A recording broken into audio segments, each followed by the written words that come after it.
Alright, hello everybody, and welcome to a new video. As you can see in front of your face, we are about to do the six character fan art meme thing, whatever, challenge debacle. I don't know. Um, but I decided to do this. I thought it'd be fun.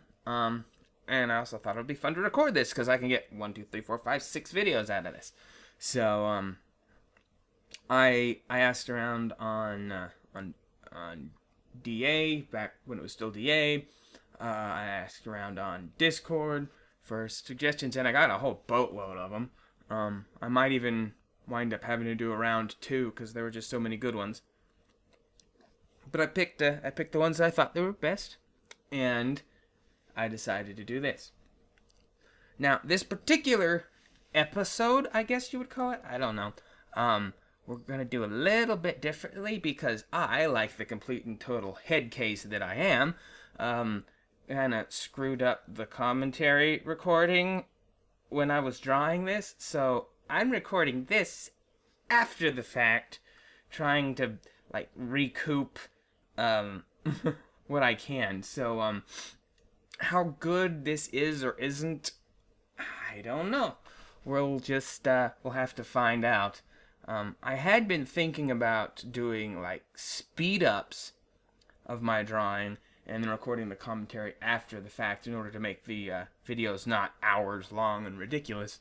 And if this works out well, I might try that in the future, but I don't know if the commentary after the fact is going to be as good or as interesting as it would have been at the time that I was actually drawing it. So this will be an interesting little experiment. Anyway, as you can see over there, I've got folders lined up. I've got 6 folders, one for each character, and I just have them labeled folder 1, folder 2, folder 3, and everything. And why? Because it's a secret as to which character's next. See, I'm trying to build up the anticipation. So, obviously, we'll get to see folder 1 here in a second. But the others, well, you're just going to have to tune in later to find out what they are going to be. I did try to get a variety of different characters and things. So that like they're not all from the same property or the same story or cartoon or IP. I will say that they're all cartoons because I'm a cartoonist, so of course, right? But I don't feel like that gives much away because cartoons that's a broad swath. So anyway, we're here in a second now. I'm going to actually show you what this one is. And it's actually kind of serendipitous that I'm having to re-record this, and I'll explain in a moment. Because I was able to do something in between when I drew this and now when I'm re-recording the commentary here that I think might benefit the commentary a little. I'm being intentionally vague here because, what's it gonna be? What's the character gonna be? And I'm in just as much anticipation as you because I don't remember when I clicked on the thing, and it's come on past me, get with the program here. Oh, it's as bad as when they go to commercials before like revealing something on a television program. Come on, any day now. Doo doo doo. Come on, okay, here we go. Drum roll, please. Ding! It's Sonic the Hedgehog. So yeah, Sonic was my first suggestion. I've drawn him a dozen and a half times. Try dozens upon dozens of times. So like this was not a hard one to do. I'd kind of wanted to get a little more variety, maybe try some newer things, but this one I think worked well for starters.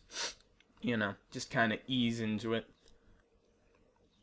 Some of the other characters on the roster I've only drawn once before, or not drawn at all before, and this would be the first time. So we'll get to those later. But anyway, I thought Sonic would be a good start. I got a few suggestions for the blue blur. So just gotta recalibrate, or not recalibrate, but just calibrate my my stylus. It was acting a little wonky. I was having a little bit of a lag issue, which is ironic. I just had to restart my computer, but I couldn't restart my computer in the middle of this. I mean, I suppose I could have restarted my computer in the middle of it. Autosave. Which is nice. I like the autosave feature. It keeps me from forgetting to save things. But but sometimes it does it at random intervals, and you're in the middle of something. You're like, what the heck? Like here, I hadn't actually done anything new really, but it decided to autosave it anyway. Because I had done stuff. I had drawn lines, but anyhow. But what I was alluding to earlier about how this might actually be better being able to go back over it is, before, when I drew this, I had not yet seen the Sonic movie, because that's the big Sonic related thing that is out now. So I couldn't really comment on it other than just impressions that I had from, the trailers and things like that. So but since then, I have watched it, so I can actually now comment on the movie itself. And I'll try not to drop any spoilers, just in case anybody out there listening to me has somehow not seen that movie at this point and wants to. But it's germane to the subject at hand. And I'll say the same thing that I said before that got lost into the ether. I apologize for the 4 of my 5 watchers that don't care about Sonic, that you're gonna have to sit through a Sonic themed video. I guess go find something else, or wait until the next one pops and we'll talk about that character and what, and stuff related to that character instead of stuff related to Sonic. But if you stick it through, then good on you. There's still good drawing to watch. Just if you don't care about Sonic, mute me and listen to music or something while you watch. I don't know, but yeah. My train of thought derailed. Yeah, that's the sound of my train of thought derailing. It happens frequently. But yeah. So the Sonic movie. I liked it.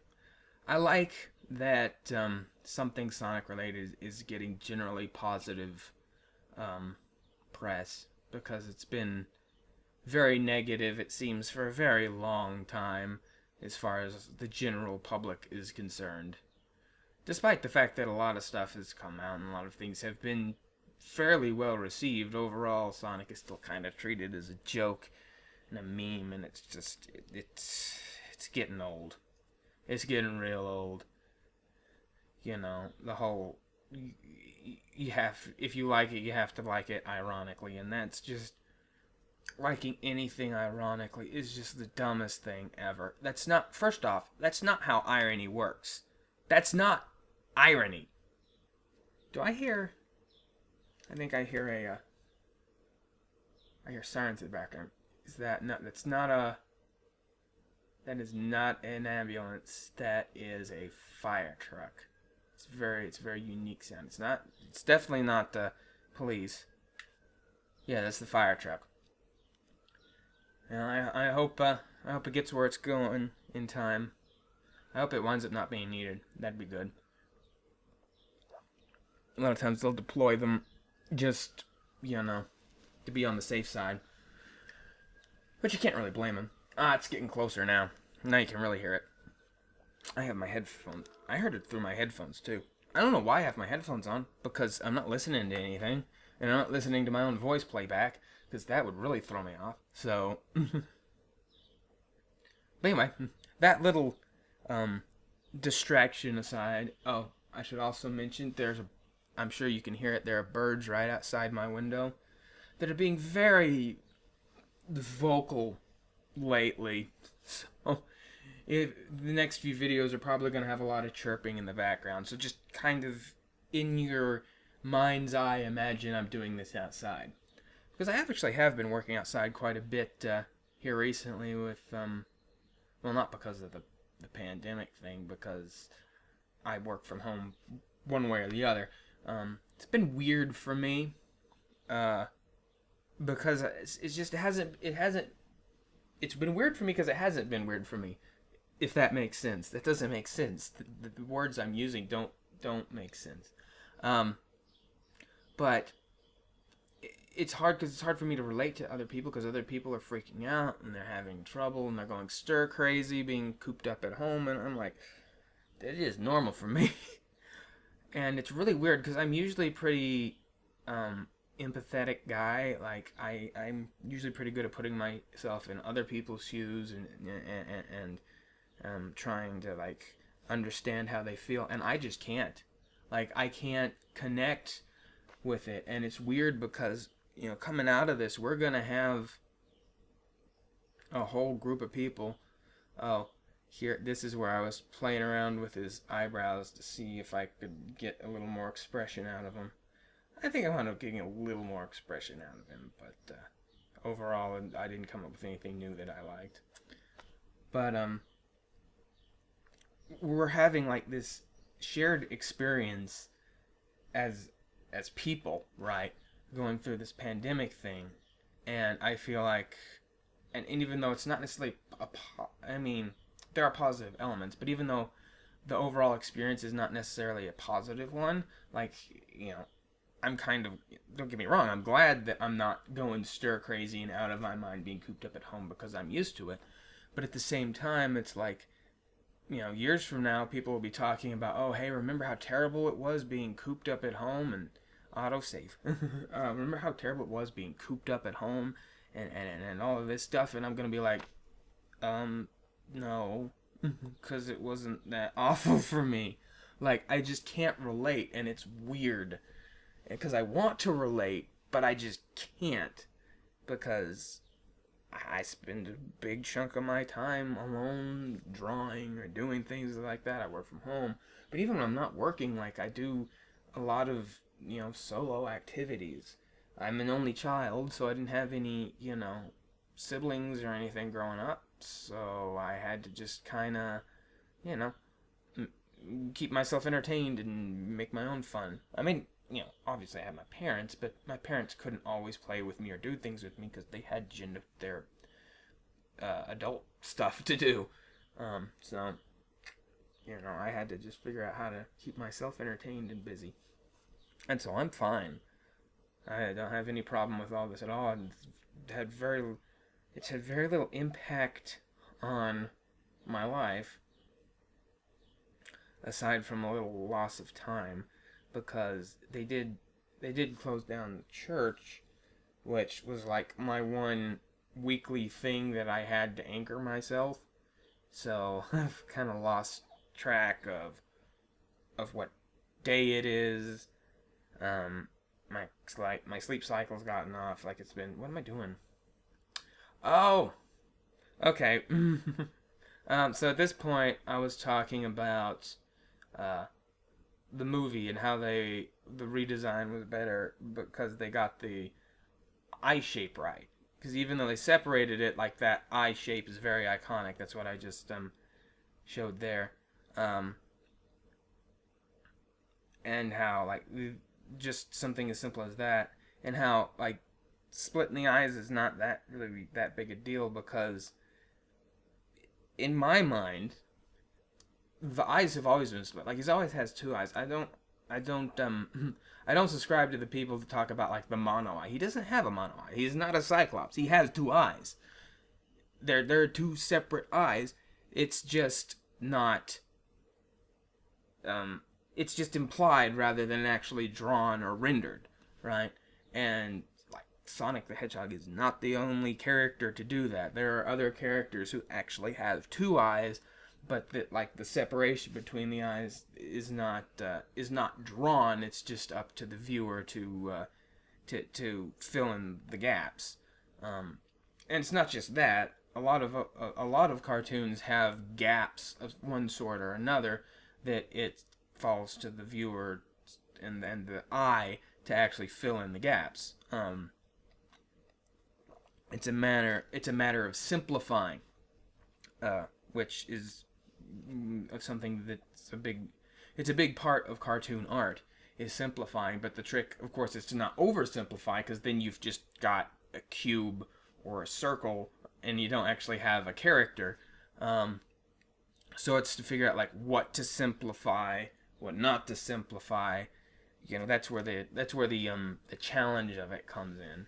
But there's other things, like take Woodstock in Peanuts, for example. His hair, or feathers, I guess.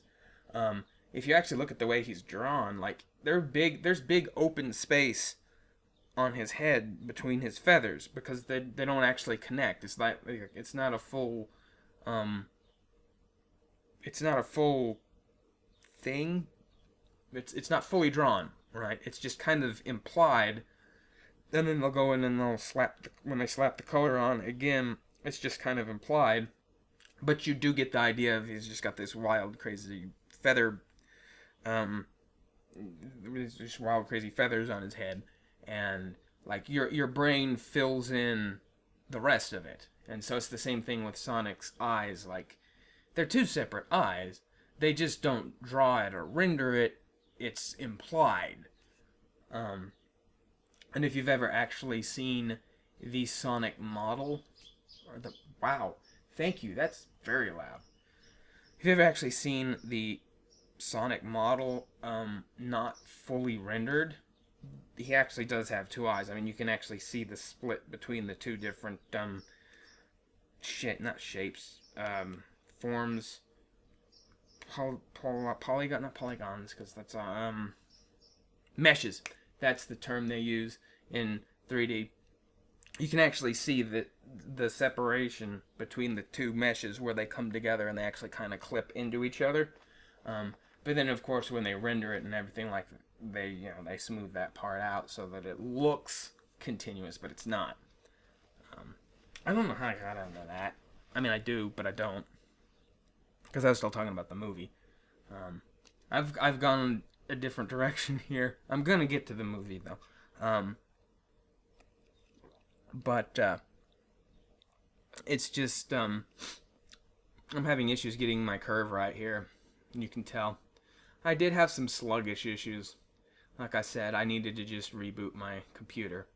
But I had already started this, and so like it would have been very inconvenient for me to reboot my computer in the middle of this, especially since I had already started it.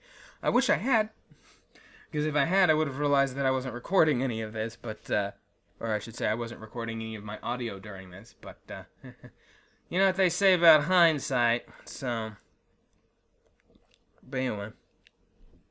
But I have my point with the, quarantine thing is a lot of people who've been working from home, who've been able to like take their laptops and then go out and sit outside on their back porch or whatever, and you know, that's something that I've been doing too, not because of the quarantine, but just because it's been very nice out and I've had the ability to do it.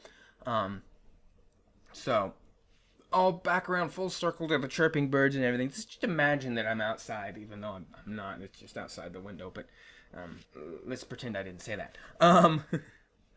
Anyway, back to Sonic the Hedgehog. I'm happy that he's getting some positive press for once. I mean, of course, obviously, Mania was positive press, but it was still, in my mind anyway, saddled with the stigma of the whole, like, severe nostalgia pandering thing they've been doing recently. Which is all form and no substance. If it was substantive, I wouldn't mind so much. But, you know, it's like, we'll slap checkerboards in, and we'll have, you know, Robotnik revert to Motobugs, and yeah, that'll be good. Well, first off, it makes no sense for Robotnik to go back to Motobugs, because those are his weakest thing that he's ever built. He's graduated way past Motobugs, so going back to an old design like that just makes no sense from his perspective alone. But it does from a meta perspective because, oh, hey, nostalgia, remember the thing, whatever. But see, that's my point. So much of it is just, oh, hey, nostalgia, remember the thing, and it doesn't have any context to it. It has no meaning, and it doesn't make any sense. It's just blatant nostalgia pandering, and that's it. And so on the heels of all of that kind of stuff, seeing Mania, even though Mania looks like it's a pretty good game, I haven't played it, I can't pass judgment, but it looks pretty good, and you can definitely tell, like, there was a lot of passion put into it, which I think is a major, is a very major, factor in these things, and the quality of them.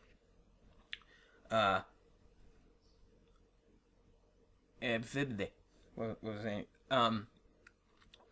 Because another thing I think that's hit the quality of a lot of other Sonic games and things is that they feel very much just kind of like a cash-in. Like, we'll slap together a Sonic game and it'll make money because it's a Sonic game and that's it.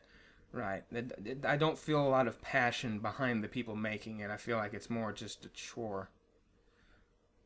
Oh, so here, at this point in the drawing process, I was explaining why I'm not drawing in his eyeballs, or his pupils, as it were, at this point.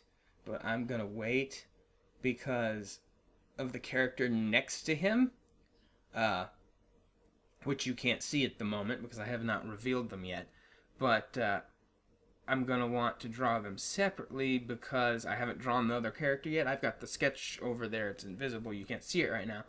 But as I draw it and everything, I might want to adjust his eyes in the direction he's looking a little bit to make it connect a little bit more, because each one of these was drawn separately on a separate sheet of paper, and then I scanned them all in and put them, I aggregated them together into this this file.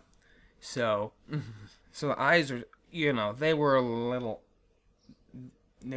off. They could be a little off, depending on how I finally wind up drawing and positioning the character next to him. So in order to adjust accordingly, here in a little bit, I'm going to be drawing his eyes on a separate layer. I don't appear to be doing anything right now. Did I freeze?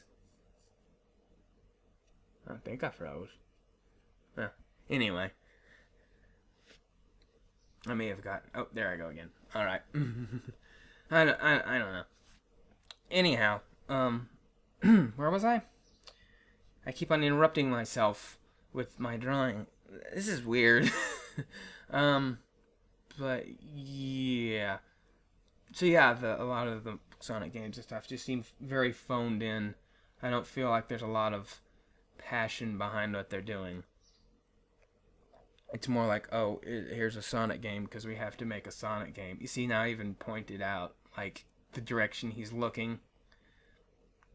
See, this would have been so much better if I'd actually kept the original recording, but there was no original recording because I bumped my microphone and it unplugged, and so nothing recorded, and I was an idiot. Anyway, but, so, my point was, it was nice to see something that didn't feel phoned in.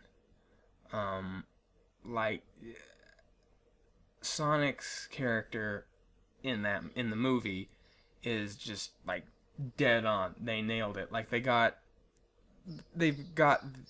dang it, birds.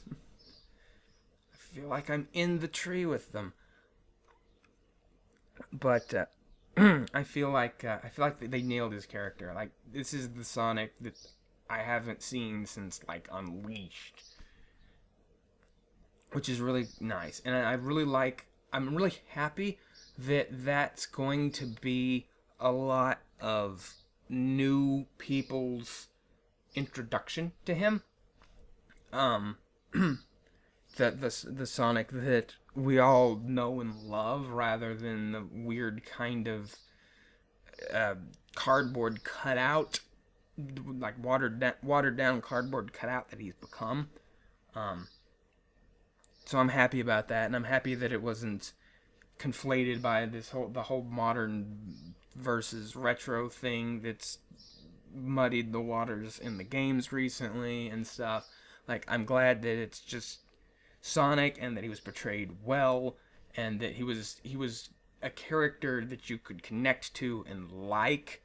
Um, I really appreciate that they did that, and I'm hopeful for what that might mean going forward with other things. Um, which brings me to one of the points that I originally made in that commentary that didn't get recorded because I'm a moron. Um,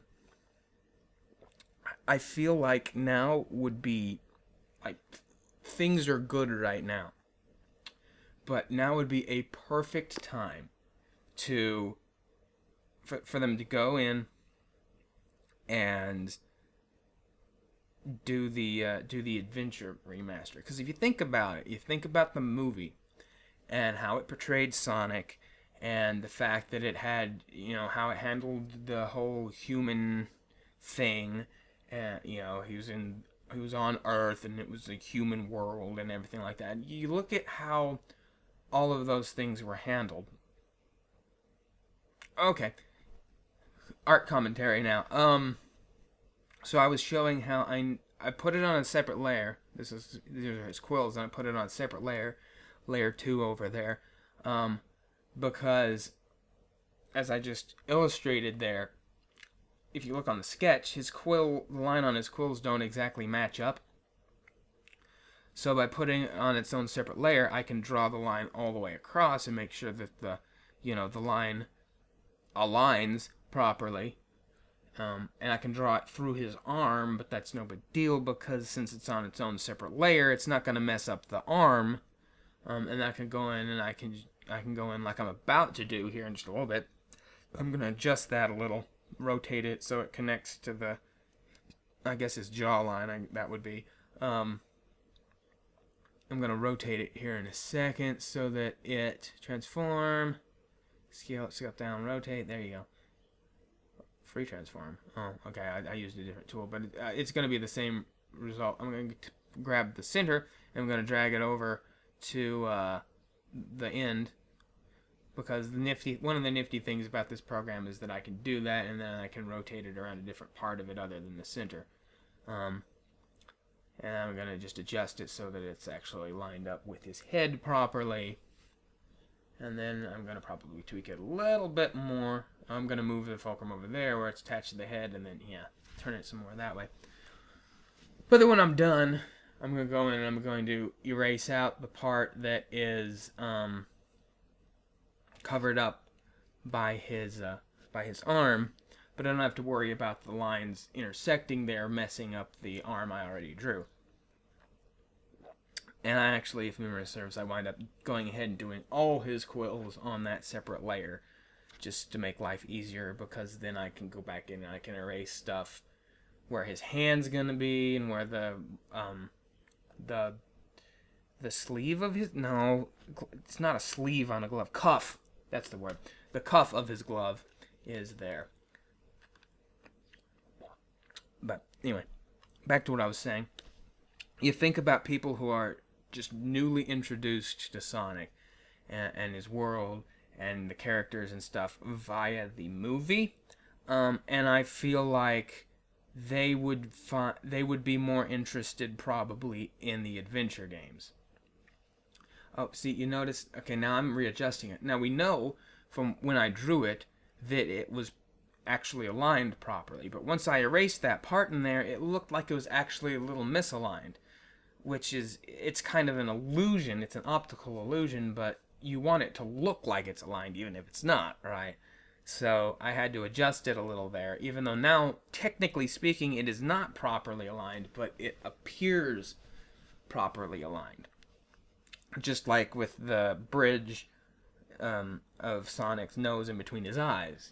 That's not drawn, it's not rendered, in the 3D model. It's not rendered, but it's implied. It's an optical illusion, sort of, to trick the mind into seeing it, even though it's not there. And that's really all art is it's like it's an optical illusion. I mean, if you draw something that's supposed to look three-dimensional on a two-dimensional piece of paper, that's an illusion, because obviously it's not three-dimensional because it's on a flat plane, but you can make it look that way, right? Like, art is all about, it's all about or visual art anyway. There are other forms of artwork that are perhaps not so much so. I can't imagine writing really follows this, or music for that matter, but when it comes to visual arts, it's all about illusion. It's all about making the brain see what you want it to see. Sometimes there's no trickery, and you put it down on the page, and that's what your brain sees, and that's good. But sometimes you have to actually tweak that a little, or change it a little, to get the viewer to actually see what you're wanting them to see, just like I did with that quill. So, there's one of your little art lessons for today. See, it's not all just Sonic talk. I mean, there's art stuff happening here too.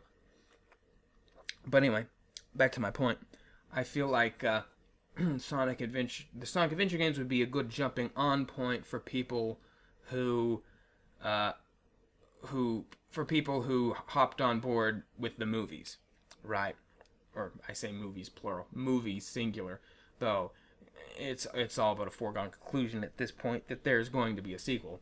I mean, they teased at it at the end of the movie, which, is that a spoiler? I guess maybe. I think it might be a spoiler if I said how they teased it, but I don't think it's any kind of surprise that they would tease something like that, especially if they thought it was going to do well. Which, considering the feedback after the redesign, it looked like it was going to do well, so. And then you think about it too, there's a lot of movies that have, after credit scenes and stuff that are there to, like, maybe not completely set up a sequel, but to make one a possibility if they chose to do it. There's a lot of, so I'm gonna derail again for a second here. You notice how I'm drawing out, like, the bones? I'm talking about how I don't really care for noodle limbs in general, but because of the Sonic style and how it's done, it actually does imply actual joints and stuff, even though there's a certain curvy noodle-ishness to it, but it's not wobbly like that line there. It's not completely formless. Like, there's still a structure to it, even though it has sort of a noodly curve to it. So it's this weird, like, in-between that I find very interesting. In fact, okay, a little tangent here. This is where I was talking about the Sonic art style and how it's just such a very interesting style to draw in. And I brought up how I think that's one of the reasons you see so much Sonic fan art and Sonic OCs and such, is because it just has a very interesting art style. Because it's not like other Japanese art styles, right? But it's not like Western art styles either. It's this weird melange of the two, because it's very obviously modeled after the old school Western cartoons. I mean, he's got the white gloves, he's got pseudo noodle arms. The way they do the eyes even is very reminiscent of very early cartoon characters that were kind of like more just like ink blot characters. Early Mickey kind of looked that way. Felix the Cat, Oswald, many early ink blot characters had a similar eye structure. Not the same, though. I mean, like, this is the Sonic eye structure is stylized in a completely different way. I'm having more issues with my curves. Issues with making curves is a real problem when you're trying to draw Sonic the Hedgehog, because there's a lot of curved surfaces on this character. But anyway, I think that's one of the reasons that so many people like it. And I think another reason that so many people do like Sonic OCs and stuff is because Sonic games, whatever, games, comics, whatever, media, presents a world that people want to insert themselves into. And Sonic is a very different character than, say, Mario. You'll notice you can find a lot of very good Mario fan art out there too. But you don't see fan characters, OCs, happening as often with Mario. Whoops. Fix it, man. There you go. Oh, see, now you made the tail go away. Put the tail back. There you go. I lost another line somewhere along the way, and I don't know how. And I just got through rewatching it back, and I still don't know how I lost the line on the top of the tail. But whatever. I go back in, I draw it. It's fine. But the thing about Mario is that Mario himself is kind of a self-insert character. Mario does not have Mario is not as fully fleshed out a character as Sonic is, and that's not a criticism, because that's done on purpose so that the player can more easily insert themselves into the shoes of that plumber, and you know, as far as like how Mario acts and reacts to things, that's largely up to the perception of the player. Whatever Mario's personality is largely up to the perception of the player, other than just being generally upbeat with his yahoo and wah. There's not really much else there. Now, stuff like maybe the Paper Mario games and stuff like that go into it a little bit more. It's true, but Mario himself is very much designed to be a self-insert character, and that works well for what Mario is and what Mario does. But for Sonic, on the other hand, Sonic is and always has been his own character. Like, you are Mario in a sense, but you are not Sonic. You may control Sonic in the game or whatever, but you're not Sonic. Sonic is his own character. He does his own thing. Sonic doesn't need you. Mario needs you. If you don't input, he just sits there and nothing happens. As early as Sonic's, as early as Sonic 1, if you just sit there and don't do anything, Sonic gets impatient with you and he looks at you and he taps his foot like, come on, let's go. I really like in CD how if you leave him sitting long enough, he'll just like say adios. He says, I'm out of here. And he hops off the screen and runs off, presumably to go defeat Robotnik on his own. And you get a game over. And a lot of people are like, oh, he gets so tired he commits suicide. No, that's not what he's doing. He's not getting the game over. You're getting the game over. Because he left to go do his thing without you because he got tired of waiting on you. Because Sonic is not you. He doesn't need you. He's his own character with his own motivations and everything. And I like that. And that is a character that is far more suited for, bigger stories and more complex stories, because you have a character that actually has his own personality and has his own agency more so than Mario does. Again, none of this is a dig against Mario, because Mario does what Mario does very well. Like, they're doing two different things. They're going two different directions, and they both do it well. Mario does what Mario does very well. When Sonic actually commits to that concept and does it, it does it well. When Sonic tries to be Mario, it doesn't work out so hot.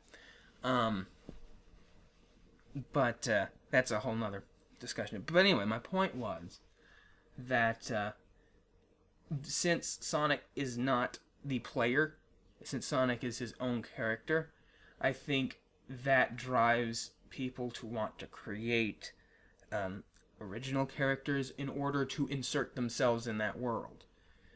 Because it does offer a compelling world full of interesting characters to explore or immerse yourself into.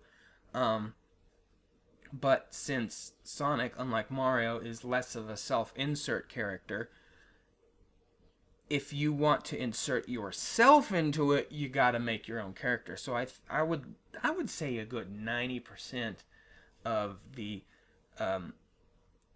Sonic OCs are some sort of self-insert character,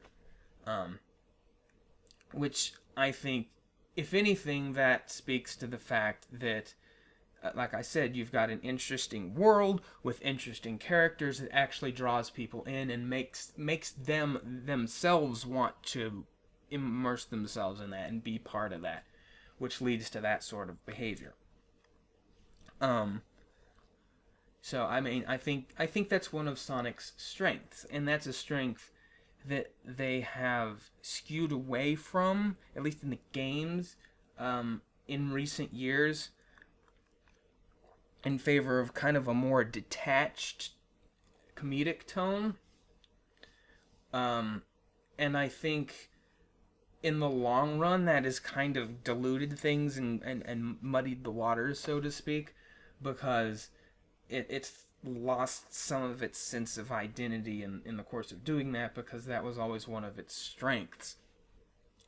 So that's one of the reasons I'm really excited about the movie and what the movie means, because that could bring about more focus on those elements in the games themselves. And if Sega's smart, that's what they'll do, because look at how well the movie did, right? And, the movie, it was good. It was not as good as it could potentially have been. It was still hampered by the whole, cartoon character comes into a human world and befriends, a human. Though, I feel like they handled it a little bit better. I like the fact that the cop character wasn't on board right away. Like, he was not like, oh yeah, sure, we're friends now. Let's go. There was actually like some contention there, and he's like kicking Sonic out, like, ever since you showed up, things have gone crazy to crazier. This lunatic with a mustache is out after us. I don't know what's going on here.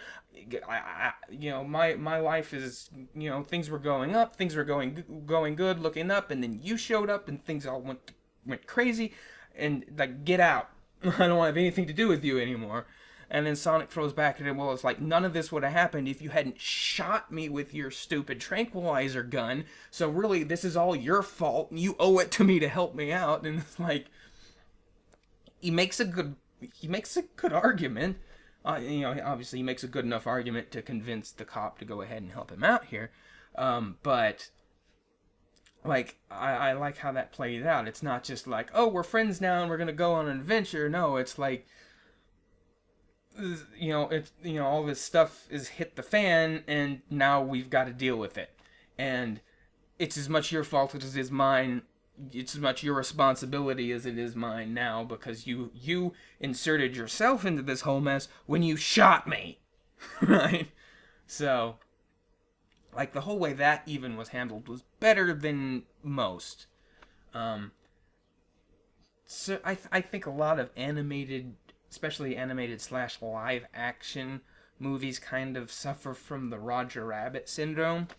And I think that's because Roger Rabbit is like the perfect example of how to properly meld animation and animated characters, or I should say, of the cartoony variety. We're not talking about like Gollum and Lord of the Rings, because yes, that was an animated character in live action, but it wasn't meant to look like an animated character. It was made to look real. That's different. But I mean, the Roger Rabbit effect affected how you stick cartoon characters in live action. And but the thing is, Roger Rabbit worked the way it worked because the whole story was about the dynamic between the toons and the humans in this fictitious version of Hollywood, right? Like, that was the underlying conflict for the entire movie. That was what the story was about. And when it's what the story's about, it works. But when you've just got, like, Brendan Fraser tacked on in Back in Action, and I love Back in Action. It was a good movie. It's very underrated for Looney Tunes movies, and actually, I think it was better than Space Jam. Yes, that's right. I'm one of those people. Hate me. I don't care. Back in Action, as a Looney Tunes fan, you have to understand, I was never really a fan of Michael Jackson. I don't care for basketball. None of that is a positive for me. At best, it's a meh for me. I mean, don't get me wrong. I like. Did I say Michael Jackson? I think I said Michael Jackson. I meant Michael Jordan. I like Michael Jordan. He's a likable guy. I am impressed with the things that he did, but I just don't like basketball, so it still doesn't really mean that much to me, right? And he's fun in that movie, don't get me wrong. But, again, like I said, he seems like a likable guy. I like him as a guy, but the basketball stuff didn't really mean all that much to me. And just in general, the whole movie felt very slapdash and rushed. Whereas Back in Action, I think, it felt a little bit better paced. Like, I feel like things actually... I don't feel so much like things happened in Space Jam. Like, there was a game and stuff, but... Whereas in Back in Action, stuff actually happened. Like, if there was actually story. There were segments of the story, like when they were in Area 52, and when they were in Vegas with running from Yosemite Sam. And that's another thing too. Is I felt like all of the cartoons were much better utilized. Like most of the tunes in Space Jam, aside from Bugs, Lola, maybe Daffy and Sylvester. It's been a long time since I've seen it, I will admit. So some of my criticisms may not be entirely fair because I might be misremembering. But aside from like the core tunes that really mattered, a lot of the others were just there almost more for cameo's sake than anything else. Whereas in Back in Action, like there were some that were cameos, like Pepe Le Pew, he was more of a cameo. But almost all of the tunes that showed up had something to do in the story. And honestly, I think the scene in the Louvre where Elmer is chasing Bugs and Daffy through all of the paintings, that is one of the most impressive pieces of animation I have seen. Like, that alone deserves far more credit than the entire movie gets. But, and that's the thing that's kind of holding that movie back, is anytime that it's just the Looney Tunes characters doing their thing together, it's great. It's whenever Brendan Fraser and Dharma from Dharma and Greg, I can't even think of the actress's name, but whenever they're on the screen, that's when things suffer. And that's not a dig against either of them. Brendan Fraser especially, I love him. He's been in other cartoon-related projects that worked. I loved him as George of the Jungle. That was great. And then he's been in other... pardon-moi. He's been in other things entirely, like the Mummy movies. Those were fun. So I like Brendan Fraser. So, like, it's not a dig against him. It's a dig against them kind of shoehorning live-action characters into a movie that didn't really need them, you know? And then doing a very poor job of making the viewer care about those characters. One of the movies that another animated... You know what? This is not the time for this discussion. The time for this discussion is later on when I'm drawing a Looney Tunes thing. So I'm gonna put that one on the back burner for now. But my point is, a lot of movies... You know, you got these Smurfs that happened. People go after Alvin and the Chipmunks, but I feel like Alvin and the Chipmunks actually did it better, because if you actually know Alvin and the Chipmunks, Dave is a main character in that, and he is a human being, and he's got the crazy singing chipmunks. Like, that's actually straight out of the cartoon.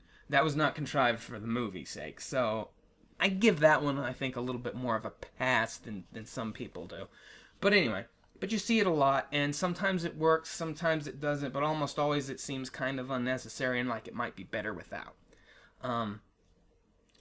And I think they could have told the story without Tom, but at the same time, like, a lot of their thematic beats kind of necessitated him, but they could have swapped. They could have very easily swapped Tom for Tails,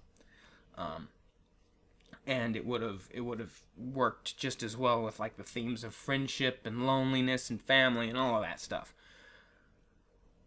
But they didn't, but what we did get wasn't terrible. Like again, like I said, the dynamic there and everything, it made more sense. It seemed a whole lot less contrived, which is saying a lot given what we're talking about here. I mean, it's all pretty out there, but you're expecting a certain level of out there when you've got a talking cartoon hedgehog, right? Like any kind of talking cartoon animal, your audience has to be willing to suspend their disbelief at a certain point. And I think that's actually one of the problems they had with the original design, was that they were going way overboard on the realism thing, and I think they underestimated how willing an audience is to suspend their disbelief. We can believe Roger Rabbit and Ellie Valiant taking up the same space and interacting together, which, Roger Rabbit is not even, computer animated. He's not three-dimensional. He's two-dimensional. Now, of course, they shaded him up to make him look three-dimensional, and they did a fantastic job of it, but still, he's still two-dimensional. He's still ink and paint. And he still has lines, right? Like, they didn't even take the line work away, which would have, I think, taken away from it if they had, so I'm glad they didn't, but it would have been more realistic if they had removed the line work, but no, they left the line work in there, right? He was a 2D character in a 3D world, but it worked.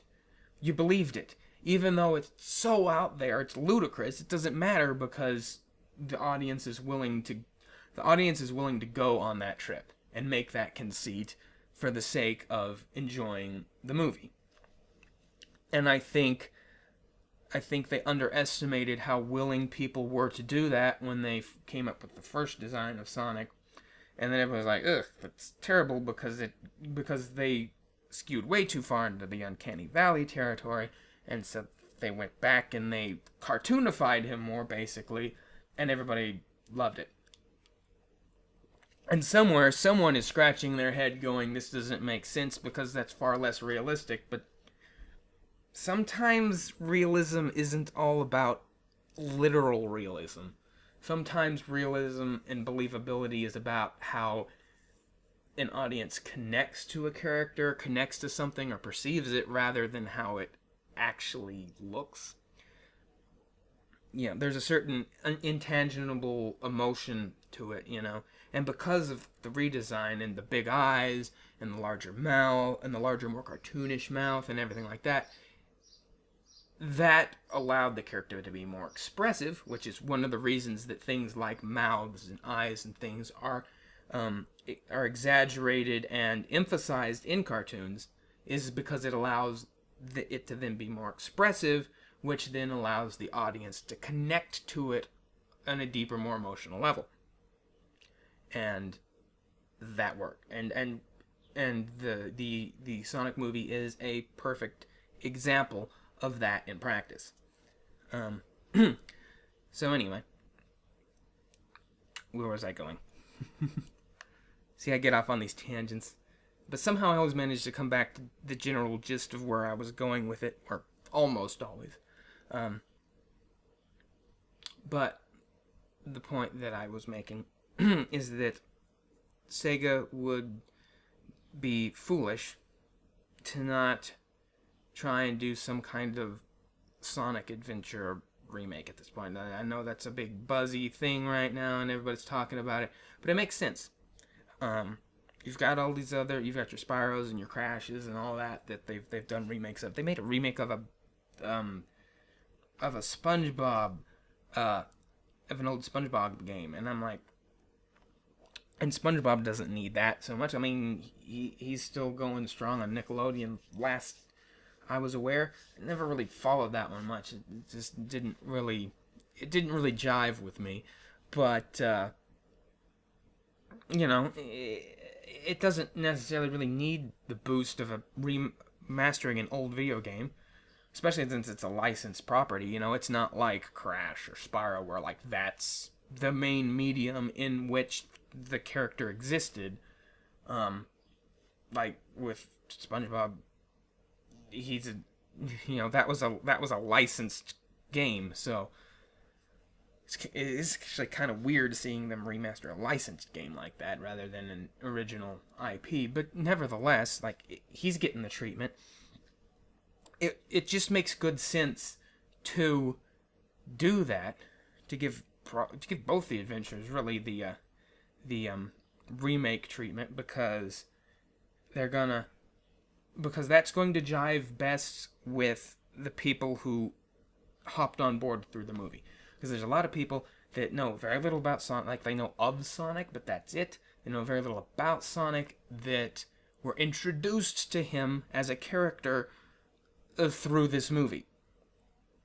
And when you look at this movie and what of the Sonic games have the most in common with it, it's got to be the adventure games. Like, that's the closest in similarity. So I would very, very confidently say that anybody who liked the movie would probably like the adventure games, in content at least. Maybe not necessarily the games themselves, because just because you like a character and you like this world and attitude doesn't mean that you actually might like the game. Certainly, there are probably some people who don't even like video games that perhaps like the movie, and they're not even going to attempt to go play the video game because they don't like video games, right? So, personal taste does factor into that sort of thing. But independent of that, just as far as general content, characterization, things like that, I feel like the adventures are more in the wheelhouse of the movie, and people who liked the movies would be more interested in the adventure games than the Genesis games, or the more recent games that have leaned so heavily on the Genesis iconography and the boost gameplay. And the comedy specifically, as far as how the character is portrayed, because the Sonic that they've been giving us for the past decade or so is nowhere near as relatable, or what's the word I'm looking for? Is it relatable? I think maybe it's relatable, but it's nowhere near as relatable as the movie Sonic, or as like Sonic up through Unleashed. Like, Colors onward was a very drastic tone shift, and I feel like fans of the movie would appreciate the adventure games on the same level. Is all I'm saying. I'm not trying to speak at the moment about the superiority of one over the other or anything like that. But what I am saying is, if you like the movie, if the movie was your introduction to the character and the world and everything like that, the adventure games, I think, would be the thing that would they would be the thing that would most provide you with more of that type of thing that you liked out of the movie. Now, so that being said, there's been clamor for it for quite some time, and so it would be smart. It would be smart to do. That being said, does that mean I think they'll do it? No, it doesn't, because given Sonic Team's track record of late, I can't say I trust them to do the smart thing. It's like Sega and Sonic Team have kind of mismanaged things for some time now, and they have a very very bad habit of throwing the baby out with the bathwater every time something turns out they just throw it all out, and rather than try to fix anything or improve on anything. They have a very bad habit of doing that. They haven't actually just built on and improved on past attempts for a very long time. Probably since they stopped making consoles, actually. when since they went third party, I would say, because the first thing they did with that was Heroes, and that did build upon Adventures a little bit, but it also went a completely different direction at the same time. And then from that point on, things just went more and more like all over the place. So they have a very bad habit of just throwing the baby out with the bathwater anytime something goes remotely wrong.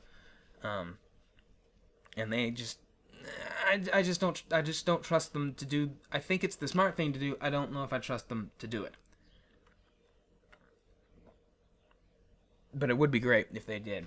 And additionally, it would be smart because it would potentially pave the way for reincorporating some more full 3D elements into future games, because they've leaned very heavily on the 2D of late. So much so that honestly, if they tried to do a fully 3D game where you had like full 3D agency, full 3D movement, I don't know if they could pull it off, honestly, because it's been so long since they've done it. And so that's why something like a remaster would be fantastic, because that would also give them the opportunity to relearn how to work in a full 3D environment instead of just, 3D graphics, but a 2D game, which has been mostly what we've gotten of late, with only just a few small, tiny, short 3D sections within the overall more 2D levels. So, but I think, that's another thing. There's been a lot more clamor for that, especially since just 3D platformers in general are making a comeback with things like Mario Odyssey and stuff. Because Mario fell victim to the whole 2D versus 3D thing too for a while there, when they made all the new Super Mario Brothers games and stuff like that, which were all 2D. And there was a surprising amount of 2D in Galaxy 2. So they did Galaxy 1, and Galaxy 1 was good. And then they did Galaxy 2, and Galaxy 2 was good too, don't get me wrong. But there were a lot more 2D sections in Galaxy 2. And then after that, they went to the new Super Mario Brothers and everything. And again, I'm not a really big Mario fan. I'm not as big a Mario fan as I am a Sonic fan. I like them both, and I enjoy both. But I'm not as big into the Mario thing, so I don't know if there was a similar kind of argument going on within Mario's fan base or not about the 2D versus 3D or whatever. But I feel like there was a period in there where even Mario kind of shied away from full 3D, and obviously that time has passed now, because we have things like A Hat in Time that came out recently, which I really want to play that one. That looks like a ton of fun. The little character is adorable, and just like the whole thing is just so whimsical and creative that I really love to play that game. So that's on my list of games I want to play. But you've had that, and now Mario Odyssey has come out, and then of course there's the Spyro and Crash remasters, which again are 3D platformers. So I think you're starting to see 3D platformers just kind of went away for a while, and I think you're starting to see them have a resurgence and in popularity and what have you. And so you add all those things together, and it just makes sense that would be the thing to do. Don't know if they do it or not. They should. Don't know if they will. Again, I don't trust them. I just don't trust them. They've lost my trust when it comes to managing things. So who knows? Who knows what's going to happen? But it is nice to have something positive. It is nice to be able to say, yeah, I'm a fan of Sonic and not feel like I'm being judged for that, right? I mean, like, I'm not as gung-ho about it as a lot of people are. Of course, I just got through sitting here talking about it for over an hour. Well, I talked about other things like art and quarantine and things, so it wasn't the whole hour. But anyway, um, I like it. It's one of the things I'm into, but I'm not like it's not. I'm not obsessed with it. It's not my main thing. Um, there are lots of things I like, Looney Tunes, other things. But for the longest time, like I didn't. For the longest time I was a closet Sonic fan because it was so very uncool to like Sonic. Um, and it's nice that it's actually kind of cool to like him again, at least for the time being. And I hope Sega doesn't mess it up. Because it's nice for once to not have to say but or and or make some kind of qualification when I say that, yeah, I like Sonic the Hedgehog, because the stupid reputations that aren't even deserved,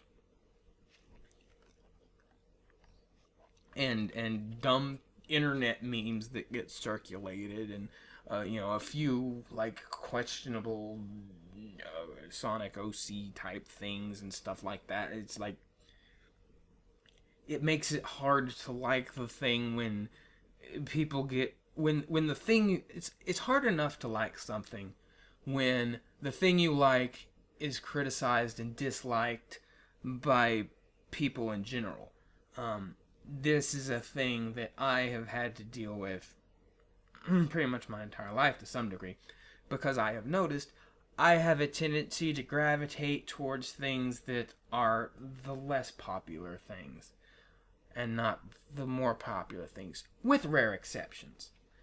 Like Looney Tunes, obviously. Obviously, Looney Tunes is pretty popular, and it's one of my favorite things. But there's a certain level of popularity. Words. There's a certain level of popularity where it's so popular. There's a certain level of popularity where that kind of popular. Ooh, what did I do? Oh, this was back when I did it. It was acting weird and flashing. Oh, it's because I accidentally filled the whole thing. I whoopsied. Yeah, I had, you'll notice over there multiple referencing. What you can basically do in this program is you can turn on or off whether it takes into consideration the lines just on the layer you're on or all the lines on all the layers. Which is really nice because you can use the fill bucket without getting that like little light halo kind of thing that you get, like saying paint. Paint's a bad example because paint's terrible, but if you use the bucket on the same layer as your line art, and if your line art has any kind of aliasing at all, if it's not just straight up pixel art, you'll wind up getting this like little space around it that's kind of like it's kind of like a little gap in between the color and the actual line. And you can, of course, increase the fill amount so that it will spill over, but then you wind up covering up your lines, which isn't good either. But the lovely thing about this is that you can put your colors on a separate layer than your lines, but still use the fill bucket and have it reference those lines that are on a separate layer, which makes coloring things in so much easier. It saves me so much time because I used to have to do it by hand or by using the lasso tool, which still is not the fastest way. So it's great. Oh, so I'm filling in the white parts with gray, and you're like, this is weird. But you'll notice the background is white. And if I just went in and I filled it up with white, I wouldn't be able to see the parts that had been... I wouldn't necessarily be able to tell what parts had been filled and what parts hadn't. Which, if I go in and put a background in later, which I intend to do, it could make it look weird or funky. So by going in and using a gray instead, well, there's two ways I could do it. One way I could do it is by changing the background color entirely. But since I'm not working on the background layer at all here, I decided not to mess with that, and instead I decided to fill all of the parts that are supposed to be white with this gray color. And that way I can make sure I can get all the little corners and little nooks and crannies. And then afterwards I will go back in and fill in all the gray spaces with white, and that way I can know that they're fully filled in, like I just did there. Oof. It's a little creepy, though, without his eyes. Or, I should say, without his pupils. I mean, sclera is still there. Anyhow, by the way, sclera is the scientific name for the white part of your eyes. Just in case you didn't know that, there's your little nugget of information for the day. But anyhow, where was I going? I don't remember what I was talking about. Oh, I was talking about liking things, right? So there's a certain point where like things reach a certain level of There's a certain level of popularity that things only reach if they're really good. You know, they're not gonna be fads. They're not gonna be fly-by-night things. Like, there's a certain level of just universal popularity that is only reached by things that are really, really good. And things that manage to hit that level of popularity are typically things that I too like. Like Looney Tunes, for instance, or Mickey Mouse on the Disney side of things, or Indiana Jones comes to mind. Movies, television shows, things that are so popular because they're just that good.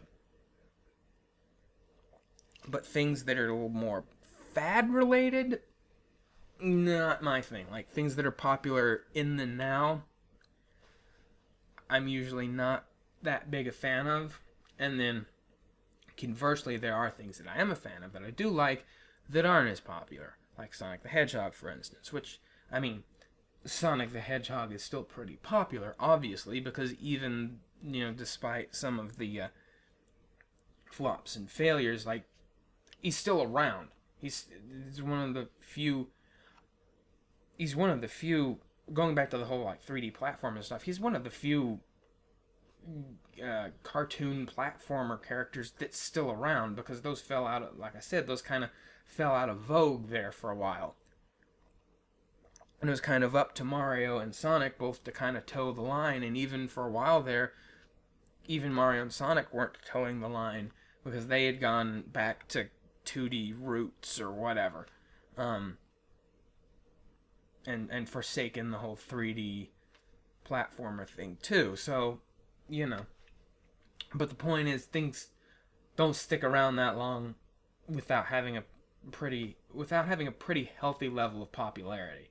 See, I'm going back in and I'm going to get all those little corners and nooks and crannies that I missed. And that way, because now that I've added that to the color, when I go in and I color fill, it will get all of that color, so it'll go ahead and get on in there into the little corners and things. But anyway, so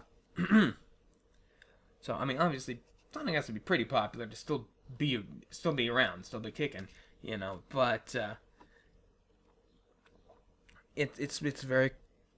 it's also become very popular to mock the games, and anybody who likes them. So for the long time, I was a closet Sonic fan, because I felt like if I admitted that I would be ridiculed or laughed at or whatever. But eventually I got to the point where I'm like, the crud with it. Right? Because, like I said, I'm used to liking things that maybe aren't the most popular stuff, that other people, don't like as much. And, like, that's just par for the course for me. The main thing was, like, the art stuff. Like, for the longest time, I didn't post any Sonic-related art, because, again, I felt like I was going to get... I was worried that I would either get ridiculed or that I would get pigeonholed as a Sonic artist, which I'm not. I'm a cartoon artist. I'm a cartoonist. I do Sonic, I do Looney Tunes, I do just about anything. You're gonna see quite a bit of variety in this Six Fanart series, and then obviously I do my own stuff too. So like I'm not just in that. And in fact, going back to the OC things, I don't even have a Sonic OC. I remember when Forces revealed that was the character creator thing, and I'm like, that's really great for people who have OCs that they want to make. That good for them. I don't have that. Like, I've always just been perfectly happy with the characters they gave me. I find almost all of them relatable on some level and likable on some level. So I don't feel the need for a self-insert because I can relate to the characters so well. So I never made up a Sonic OC. So it's like, well, I'm going to have to make one up now when I play that game, which I still haven't played it because I don't have a Switch. I wanted to get a Switch, but then all the craziness happened at the beginning of the year, and I wound up not being able to get it because the money that I had been saving for it wound up having to go towards making ends meet because the world went mad, as we're all so very aware. But I still look at that as a positive thing in the long run because if I hadn't saved that money and put it aside for a Switch, I wouldn't have had it to fall back on to make ends meet when things went crazy. So, in the grand scheme of things, it actually worked out. Thanks to the fact I was saving up for that, I was able to, help make sure the bills got paid and eat. So, that's a good thing, right? Having a roof over my head and food in my belly, that's good. That's far more important than a video game, that's for sure. And I can save up again for it and try again later. But it's just gonna be that much longer until I can actually go do that. But the can is kicked down the road, but it's not off the table. Well, no, I guess the can would have to be off the table if it's been kicked down the road. Well, I don't know. You could kick the can down the road and then pick it up and put it on the table. My analogy is falling apart. Anyway, the point is, I haven't been able to play it yet. But it's like, whenever I do, I'm going to have to invent something because I ain't got nothing in the way of that. I thought, maybe I'll just kind of try and remake one of the existing characters, but apparently they rigged the system so that you couldn't do that, which I understand, because as it turns out, the character you create winds up playing a role in the story, and that might be weird if there's like two of a character walking around. If you make a clone of a character that's involved in the story, and like there are two of them, that would be weird. So, I understand why they didn't do that, since they were going to incorporate that into the story. I think if they do anything like that in the future, which I think they should, because there are people who like to interact with the Sonic's world and Sonic's games in that way. I'm not one of them, but I am fully aware that there are people who do. And so having that feature for them is a good idea. Options are almost always a good idea. So if that's how they want to interact with Sonic's world by creating these characters and stuff to insert the self-insert characters or even just characters of their own that aren't self-inserts but that are meant to be part of the world or whatever, if that's how they choose to interact with it, having that be an option I think is fine. I honestly think that's perhaps one of the most brilliant things that they did with that game, because other than that, it would seem from everything that I've gleaned that it's a mostly mediocre game. Again, haven't played it myself, so I can't I can't pass judgment. I don't make my decision based on what other people say. I make my own decisions based on my own experience. I can think for myself, thank you very much. I don't need some YouTuber with a crummy review to tell me how I feel about something, or to tell me to not bother with something. In fact, again, because I have a tendency to like things that perhaps others don't, a lot of times, a lot of negativity surrounding something like that is actually enough to make me interested in it and want to check it out. Because I've gotten to the point in my life where I figure, okay, if a lot of people don't like this, there's a good chance I will. It's like backwards. So anyway, I can't pass judgment.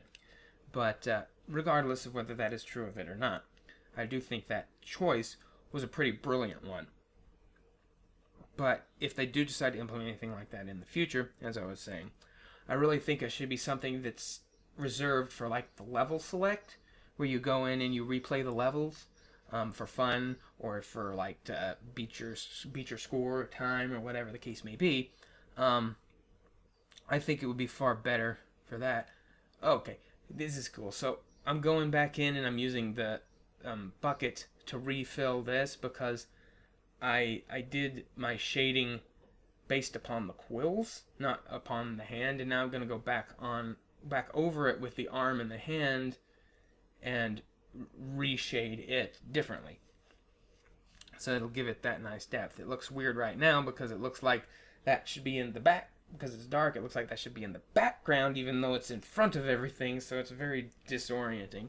But when I go in and I shade the rest of it, it looks better. But anyway, as I was saying, in future installments, I think that should be like for later on playing through the level select, just kind of like they did with Metal Sonic in the DX version of I must have hit the control panel thing. Like they did with Metal Sonic in the DX version of Sonic Adventure, where like as an extra bonus at the end you could play the levels and stuff as Metal Sonic, which was cool, but like it didn't break the story, right? So in the future, I don't think like a character creator thing like that should be incorporated into the story like they did with Forces. I think that should be its own separate thing that's just there for fun for subsequent playthroughs. So that's my opinion. But I do think it was an interesting idea.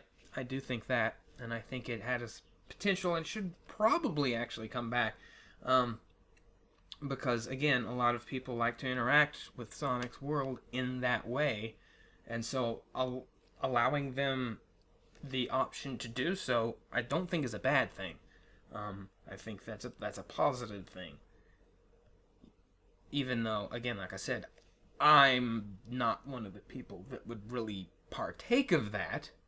Because another thing about OCs of any kind in any sort of thing like that is like, I have my own OCs, but they're not Sonic OCs and they're not Looney Tunes OCs, and they're my own characters, right? The thing is, if I made a Sonic OC in that style and everything, like I would be limited in what I could ever do with that in the future. Like, I couldn't ever really sell that or make a game out of that or whatever because it's very obviously derivative, right? Whereas with like Calamity Kangaroo and my Outback stuff, that I can do. Now, you can look at it and you can see where there's inspiration. Pardon me. I just had a moment. You can see where there's inspiration from things like Looney Tunes in there, but it's not derivative of it, right? It might even reference it, but it's not derivative of it. It's its own thing enough that I can go and I could sell it to a studio. I could make a game out of it. I could make movies out of it. I could make cartoon shorts. I could make comics. I could do all those things because it's completely my intellectual property. If I made like a Sonic OC, that would only be like 50% my intellectual property because it would be so heavily tied to an intellectual property that I don't own, right? And so that's one of the reasons too that I don't really do things like that, because that does not avail me much. All the Outback stuff, all the Gidget stuff, that's mine entirely, and I can do whatever I want to with it. I can sell it. I can make things and sell them. I can do with it whatever I want, and I don't have to worry about getting any kind of permission from anybody, and I don't have to worry about it being too tied in with something else. Everybody, I think, knows, or I should say, anybody who plays video games and is familiar with Sonic knows about Freedom Planet and what happened with that. Um, and that started out obviously as a Sonic fan game, but then they created new characters to put in their spot. But you'll notice those characters, you again, just like with me and Looney Tunes, like you can tell that there was some influence from the Sonic art style in those characters, but they're not done in the Sonic art style, right? They're still separate and apart from that enough that it's its own thing. So they don't have to worry about like any kind of copyright infringement issues or anything like that. But it's entirely possible. I can't say for sure because I don't know enough about the development of that, but it's entirely possible, and I wouldn't be surprised if the original designs for those characters looked a lot more like Sonic fan characters, and that they had to be further changed fairly drastic. They'd be further modified and changed in order to be unique enough to sell as their own thing. Which I think that's great. I'm glad they were able to do that. But all the better if your characters are unique enough on their own to begin with that you don't have to do that retooling. That they're already different enough that you're good. That's another reason that I don't really do like Sonic OCs or anything like that, because if I'm going to put in that much time and effort to design a character, I'm going to design a character that I can actually do something with, right? But again, you got to keep in mind that is coming from coming from a professional mindset of somebody who is trying to do cartoon work professionally. For a fan who just likes to draw and it's just, hobby time, sure, go for it. I mean, it doesn't hurt anything. So, and I think, again, having that be available is not a bad thing. I think it allows people another way to interact. I think one of the biggest problems that the Sonic franchise has had is that people want different things out of it, and I think the best way to do it is to give the option to get different things out of it. You don't want to try and like mash it all together into some kind of strange melange, because then you wind up having nobody happy. When you try to make everybody happy, you wind up making nobody happy. I mean, that's an old wisdom. My parents used to tell me that when I was little. That's nothing new, and it has nothing to do with Sonic. That's just in general. If you try to make everyone happy, you're gonna wind up making nobody happy. That's just how it is. Because some people want the exact opposite things, right? And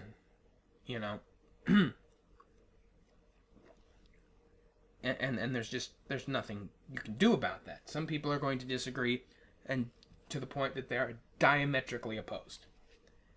And because of that, you cannot make everybody happy. You can never make everybody happy. You can try to make as many people happy as possible, or you can worry about just trying to make yourself happy, or you can worry about just trying to make the people who you care about, who matter to you, happy. But no matter how you slice it, you can't make everyone happy. And if you try, you're just going to wind up disappointing everyone. Which is kind of what Sega's been trying to do of late, it feels like. But adding options are different, because options are optional, right? So one person can partake of said option, and that could make them happy, but if somebody doesn't like that option, they can choose not to partake of it, and they'll be happy. And that's the closest you're going to be able to get to making everybody happy. And even then, like I said, you're not going to make everybody happy. There's still people that are going to complain or not like it or whatever. But if your goal is to make as many people happy as possible, options is a good way to approach that. So, having the option to do something like that in a Sonic game, it makes sense. It makes sense for all of the people who do like to interact with the IP, the media, in that way. So sure, like tack that on along with the level select on the next one. I mean, they've already built it. You could modify it and tweak it a little bit. I don't care. Don't stick it in the story again. I don't think that muddies the waters too much. but stick it in the free play mode. Well, free play. That's Lego games, but anyway. But stick it in free play mode or in level select mode, and just people can be happy with that. Again, options are good. It's one of the things I like about. There's a Sonic fan game called Sonic World, which I think is one of the best Sonic games to come out this past decade, and that's counting the actual legitimate official things. One of the things it does right, and it does go a little bit crazy, but it's got almost all of the characters from the games playable. And I don't know if you maybe need to go that crazy with it, but the thing is, they're optional. Like, if you don't want to play as anybody but Sonic, you just play as Sonic. If you want to play as Shadow, well, you can play as Shadow. If you want to play as Tails, he's there. You can play as Tails. If you want to play as Tikal the Echidna, who's long since dead. Spoiler alert if you haven't played that game. I guess it's possible that I should probably bleep that or something, because it is possible after the movie bringing new people in that they may not know that. Except it's made pretty obvious from square one that you're going back into the past and that she's long dead. So that's not spoilery. There are other spoilers regarding her that I won't say. Just in case you're new and you saw the movie and you're like, yeah, Sonic, and then you saw, oh, some dude's drawing Sonic, so I'm gonna, watch the video of the dude drawing Sonic and talking about Sonic stuff. You've probably have your eyes glazed over by this point, because I've gotten kind of thick into the weeds, but if that's the case, I'm not gonna spoil anything. But yes, Tikal is long dead, but that's not a secret, because the first time you see her is in a flashback to an ancient civilization. So, you can put two and two together and figure out that they're all long dead by the point that the game is taking place, because it's all, legend stuff. So, that part is a given, so I'm not going to, I don't feel like that's giving too much away. Anything else might be giving too much away, so I'll keep it to myself. Just in case you actually are new to the franchise from the movie, I'm not going to do that to you, because you need to go play that game and appreciate it unspoiled. So, because it's good. It's got a good story. It's not Shakespeare. It's not perfect, and sure, it's got plot holes and stuff, but it's still a fun story, and, plot holes aren't everything, I'm sorry. It doesn't even really have that many. There's a couple of incongruencies, but when you consider the fact that Sonic Adventure is presented as each character giving their account of events, any incongruencies can be chalked up to misperceptions of the character you're playing as. So, that's one thing that a lot of people don't seem to get, and I think that's one of the brilliances of that game, is that each individual character's story is actually told from their perspective. So, how they interact with things, how other characters act and appear to them changes based on the personality of the character you're playing as. A really obvious example is when you play as Sonic, Robotnik, he's a villain, he's menacing, he's the bad guy and everything, but he's not scary. But when you play later on as Tails, Robotnik is scarier. He is more threatening and menacing, and he sounds that way too. His voice sounds a lot darker and has a lot more venom to it, and is actually kind of creepy. I mean, not super creepy, because in context, but in context it's creepy. And certainly creepier than Sonic's version. And you could say, well, that's an inconsistency, but that's not an inconsistency. That's done on purpose to show the different way that Sonic and Tails both perceive Robotnik. So, I think it's actually quite brilliant the way they did that. Again, I'm getting into the weeds. If you haven't played that game, go play that game.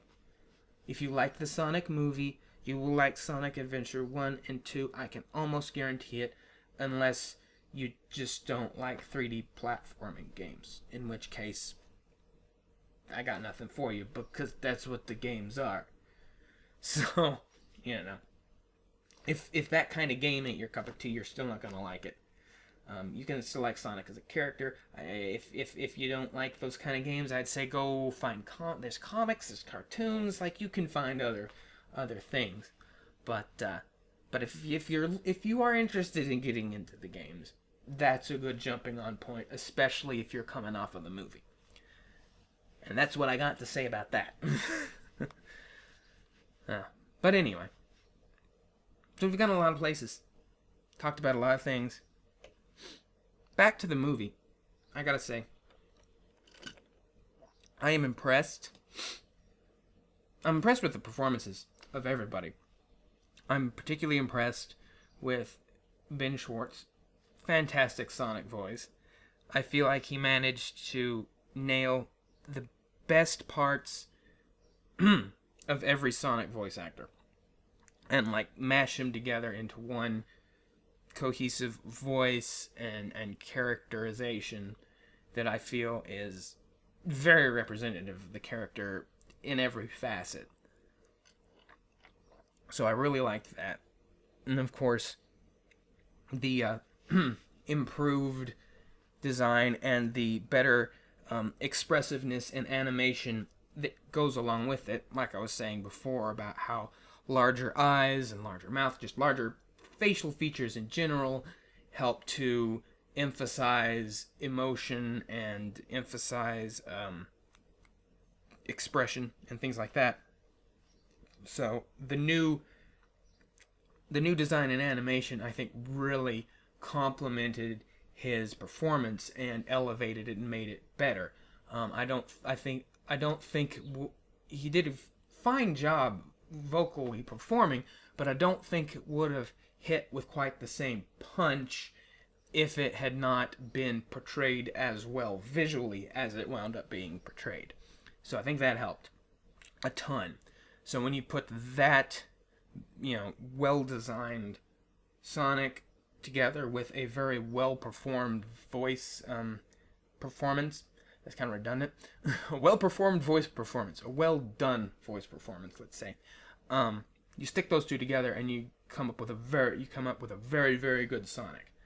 Additionally to that, like I said before, like I feel like that's a Sonic that I haven't seen for a decade, right? That's the Sonic that I liked, that I got into this whole weird mess for, and it's nice seeing him again.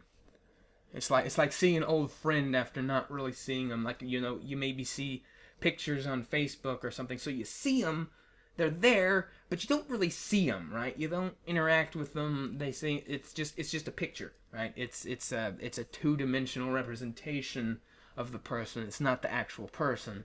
And then, after a long period of time, you meet them again, and it's like, I remember you. I remember what it's like to be around you, and it's like old times again, right? That's kind of the feeling that I got out of his performance, which is why I know he did a really good job with his performance. And then we have Jim Carrey. Oh my gosh. So I went into this, and of course I was expecting Jim Carrey to just ham it up like he always does, right? Which works for Robotnik, because that is an aspect of his personality. He is very grandiose. He's got a huge ego, so he's very egotistical. He's very dramatic. He's very big, both figuratively and literally, because he's kind of overweight, which Jim Carrey wasn't in this, which is maybe one of the very few gripes that I can actually throw at it. Pardon me. But I expected him to play up the comedy a little bit more, like Robotnik has been portrayed more in recent games rather than past games, where yes, he was comedic and goofy and clownish and even perhaps affable at times, but at the same time was menacing. He was a dangerous villain. He did dangerous things, and he was a legitimate threat. And there was always this kind of weird dichotomy, and it worked because he's a mad scientist, right? Like, he's mad. He's supposed to be crazy. So this kind of almost bipolar attitude of being, likable and funny, and then at the same time being threatening and menacing and dangerous, worked for the character because he is clearly insane, right? But again, I expected the goofy, wacky to be played up a lot more, especially with Jim Carrey playing Robotnik. But I was actually surprised at how subdued Jim Carrey's Robotnik is. I mean, he could have gone, 100 miles an hour crazy, but he didn't. Like, it was very measured and his Robotnik was very measured and calculated, which is exactly, again, like Robotnik in the games. Like, I feel like Jim Carrey nailed it in a way that I didn't know he could, actually.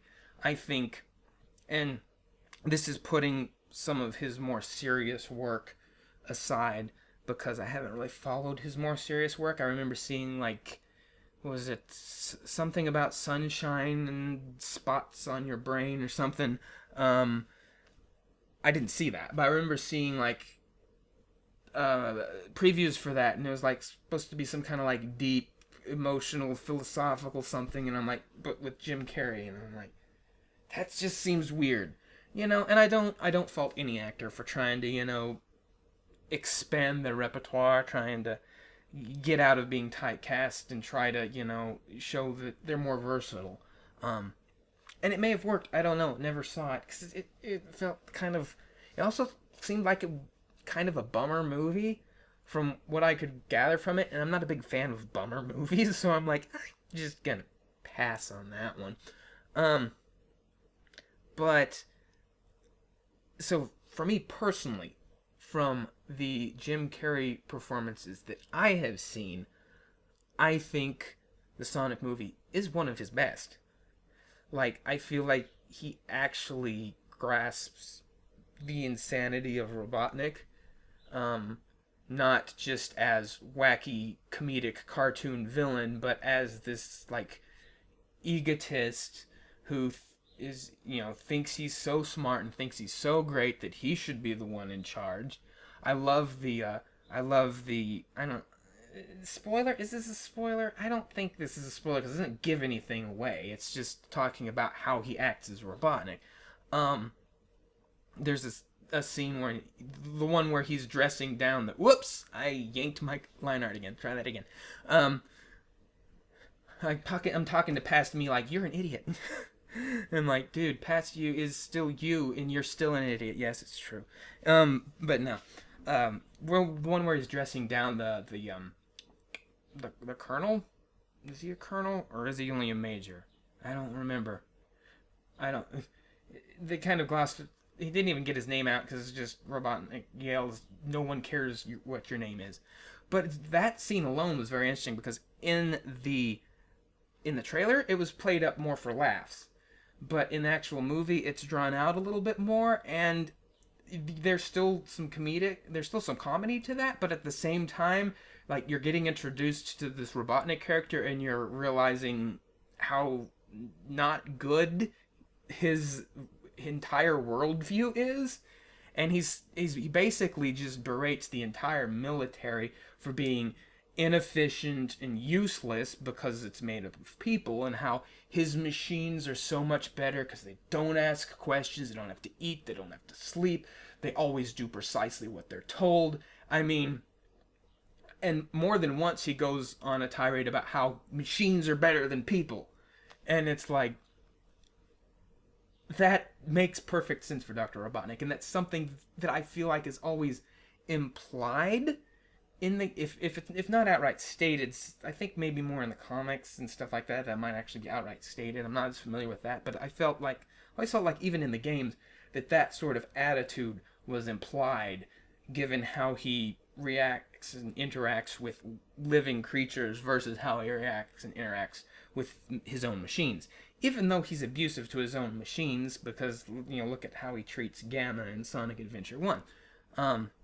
Except he actually treats Gamma pretty well, but that's only because Gamma does the thing he wants him to do and succeeds. All of the other robots that fail, he doesn't treat so hot. So, because, again, even though they're his creations, he has no emotional attachment to them. They're all just machines built to do his bidding, and if they function properly, great.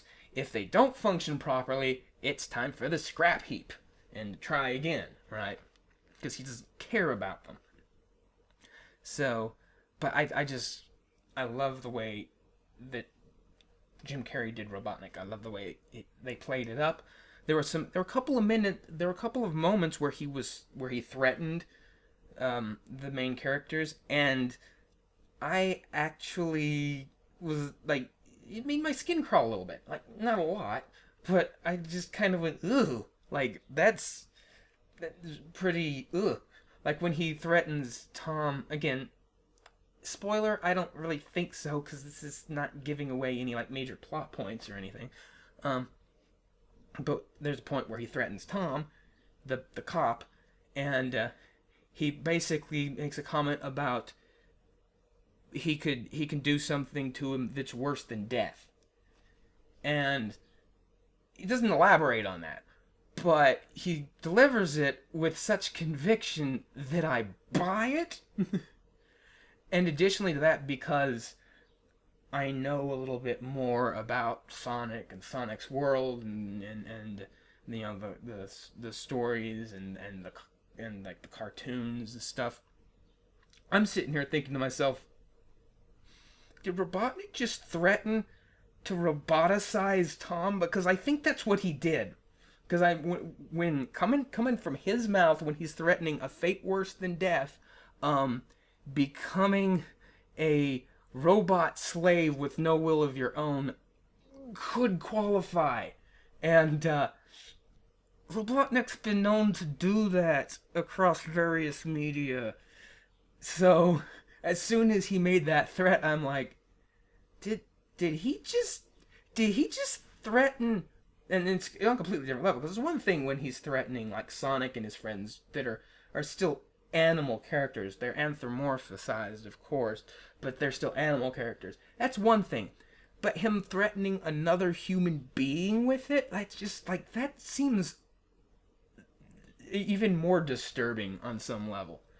And so, again, like, that's not what's said, but I feel like that's what's implied there in that scene. And I'm like, ugh, this is Robotnik, right? And he talks about like his kind of idea of a utopia.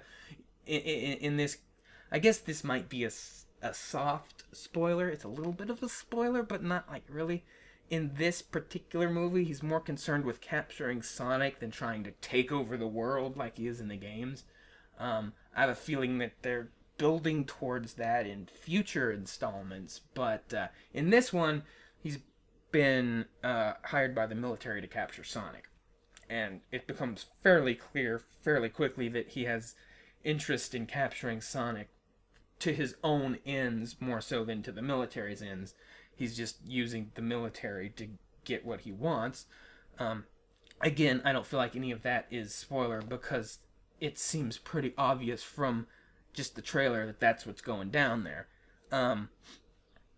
But he's more interested in capturing Sonic and trying to figure out what makes him tick with the super speed thing than he is with global domination at this point. But the seeds are still there. He definitely has that superiority complex. He gives one character a speech about how, you know, nothing you have or ever will achieve will come close to what I have already achieved, kind of thing. Like, he has this, it's just, the ego is nailed so well.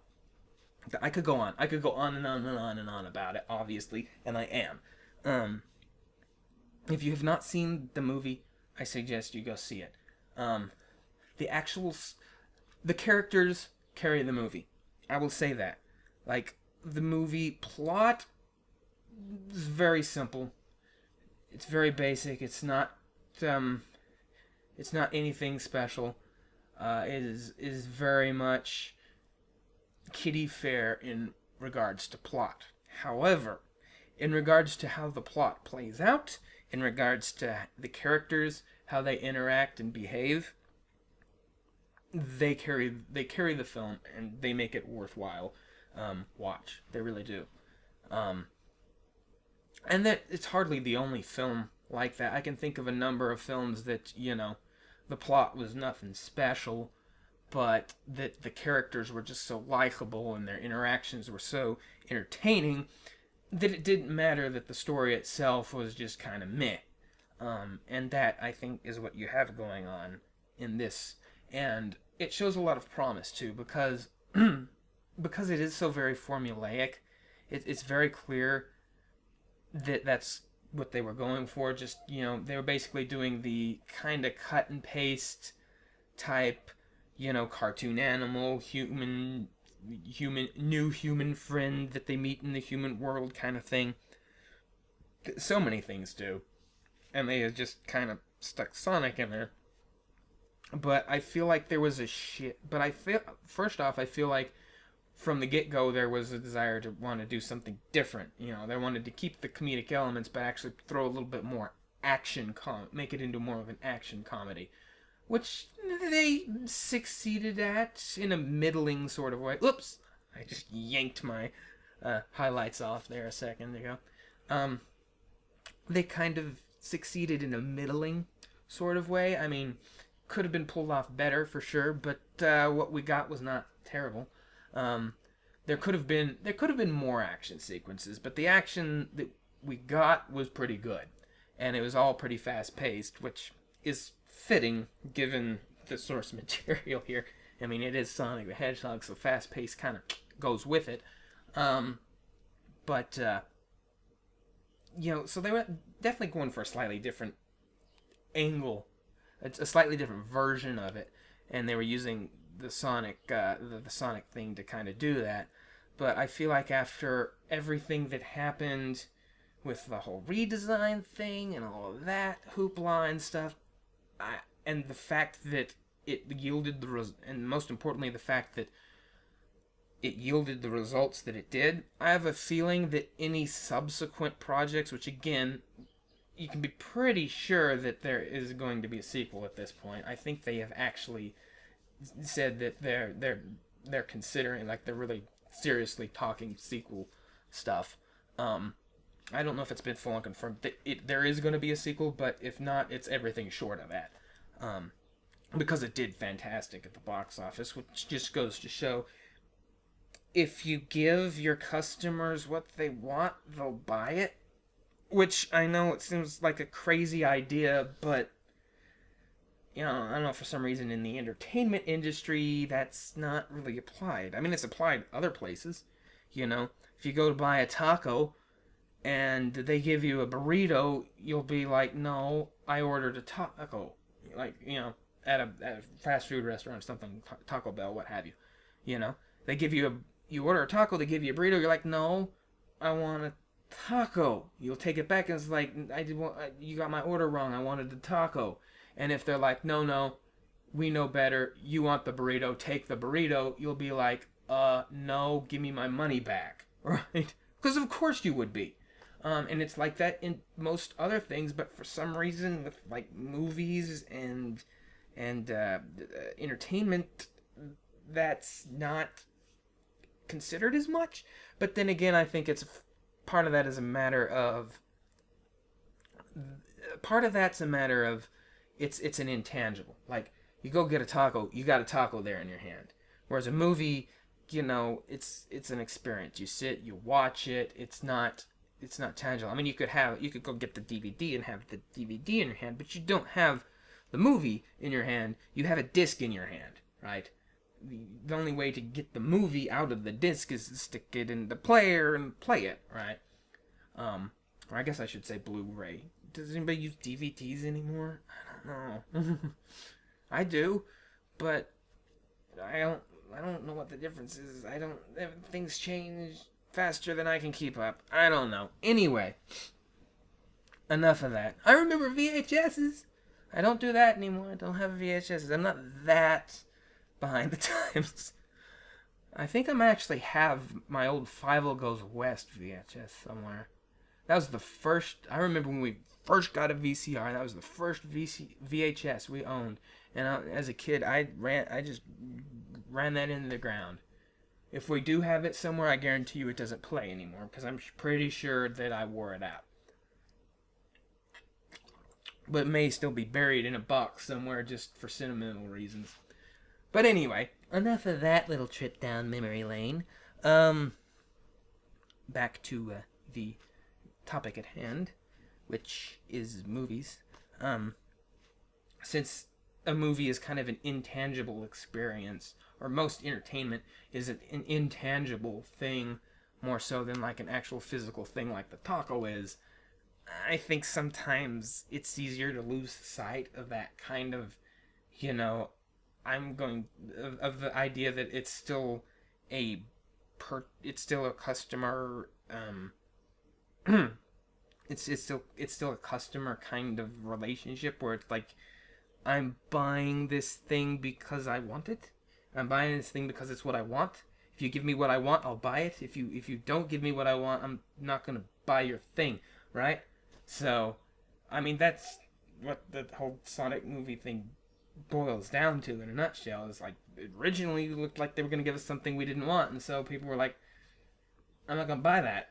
And they were like, oh crud, we've already sunk all this money into this, maybe we should, do something.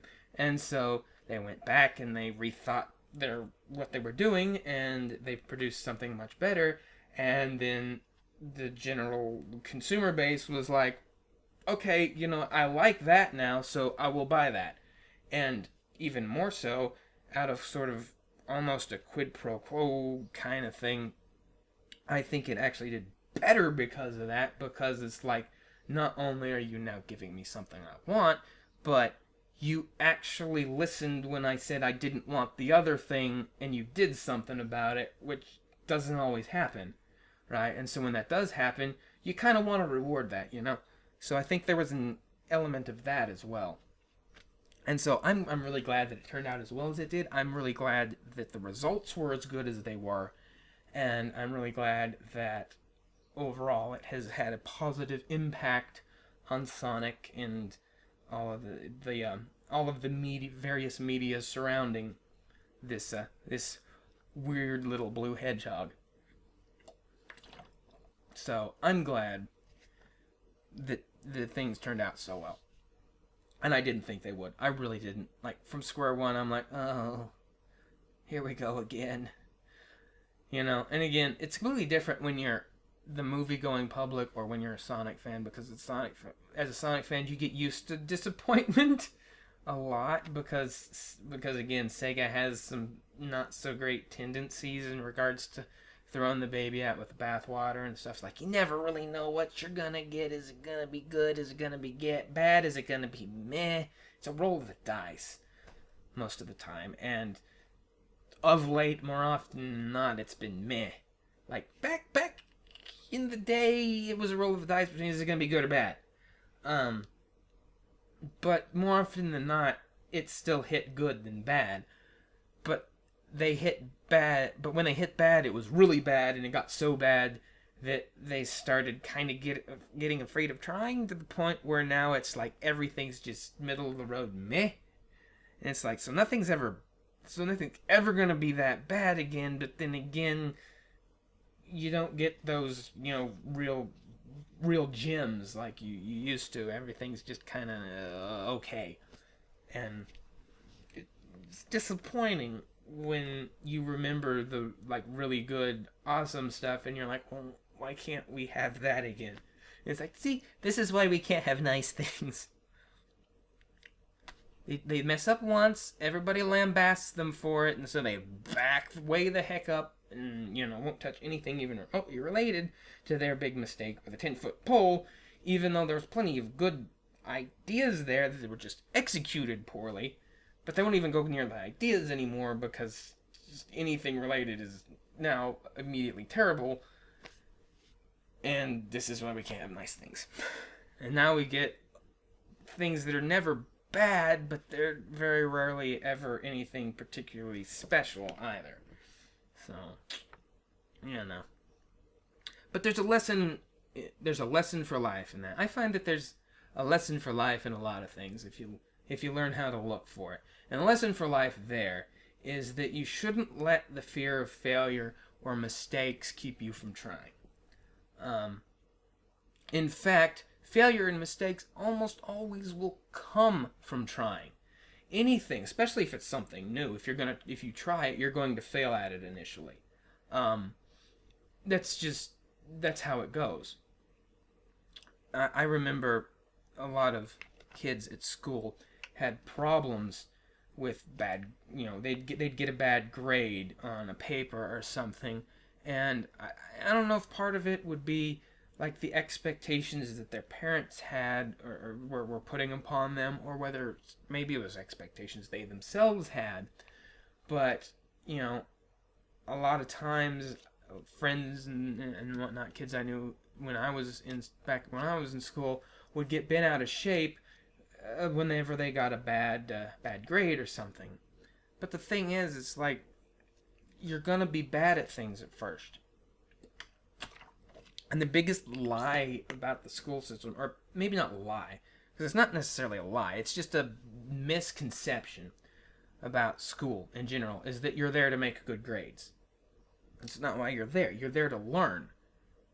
And you learn, and grades are just there for the teacher to know how well you've learned whatever the subject is, right? If you're getting good grades, then that means that you're learning it well, right? You're learning, you're getting it, you're grasping it, and it also means that they can move on to something else once you've got that down. But if you're getting bad grades, all that means is that is an indication for the teacher to know, okay, you haven't got it yet. You still need to work on it, right? That's all that is. So, and you worry about, okay, what if I get held back a grade? Well, that's because you're still not getting whatever it is, and you need more time to get it. And because the school year has run out, then you're going to have to just wait until next year and go again. And is it kind of a bummer to be held back? Yeah. I mean, you have friends that go on without you and stuff like that. But if it's what you need to do to learn what you need to learn, it's not a bad thing, not in the long run. It may be difficult and even seem bad in the short run, but in the long run, it's what's best for you. And, pardon me. And the same carries through to life as a whole, You try anything, especially if you're trying anything new, when you're in that learning phase, whether it's drawing, like this, or whether it is, whether it's your job, if you've got a new job, whether it's interacting with people, whether it's being out on your own for the first time, any of those things, you're going to be terrible at it first. Like, almost guaranteed you'll be horrible to begin with. Because you haven't learned yet. You have to learn before you can get good at anything. And that's, I think, the key, is the learning, right? If you're not learning, then you're stagnant and you're not going anywhere. Then you wind up like the last decade of the Sonic games that are okay, but they aren't special because rather than taking the time to learn from past mistakes, instead they're just avoiding past mistakes. Don't go through your life avoiding mistakes. Embrace your mistakes and learn from them, because if you embrace your mistakes and then you learn from them, that's how you get better. If you run from your mistakes, you'll never get better. You'll never improve, and you'll just stagnate, and you'll never get anywhere. So you gotta learn from your mistakes. And sometimes that means, sometimes that does mean, like I said, embracing your mistakes. It doesn't mean that they weren't mistakes. What that means is owning it and saying, yes, I did this, and I screwed up, and because that's the first step to figuring out how you screwed up and why you screwed up. You just own up that, yes, I did this thing, it was a mistake. You start there. And then you have to actually look at the mistake. And that's hard. It's hard to look at your mistakes because you feel like a failure when you look at your mistakes, right? You look at it and you're like, I tried to do this thing and it failed, and this is why I'm no good at this thing. This is why I'm terrible. I'm terrible at this. I'm terrible at that. Maybe it makes you feel like you're a terrible human being for some reason, depending on what it is that you're failing. Maybe you failed in a relationship of some kind, a friendship, a family relationship, maybe even like a romantic relationship, any kind of relationship. It doesn't have to be romantic. But maybe you feel like you failed in that. Maybe somebody moved on, or somebody, maybe you had a falling out with somebody, who knows. But you look at that and you're like, maybe I'm a terrible person, right? But that's not helpful. That doesn't get you anywhere, and odds are you're not a terrible person. You might be. There are some terrible people out there, but the odds are, unless you're like a complete sociopath or psychopath, you're probably not a terrible person. You're probably not Dr. Robotnik, right? You're probably, if the fact that you had a falling out with somebody affects you that deeply in a negative way, odds are you're not a terrible person because you clearly care, right? You'd be a terrible person if you didn't care about other people. If you care about other people, you're not a terrible person. So there's your answer right there. But you might feel that way. And to sit there and to actually look at your failure, look at the mistakes you made, and look at it, just probably could make you feel worse, right? In the short term. But in the long term, that's how you learn. It's like, oh, I screwed up here. Oh, I shouldn't have said this. Oh, I shouldn't have done that. So you'll know in the future, in your future relationships and how you deal with other people, to not do those things. To maybe not say what comes to your mind right off the top of your head all the time, but maybe to think before you speak. Maybe to ask yourself, is this going to hurt someone's feelings or not? Am I going to drive someone away by saying this or not?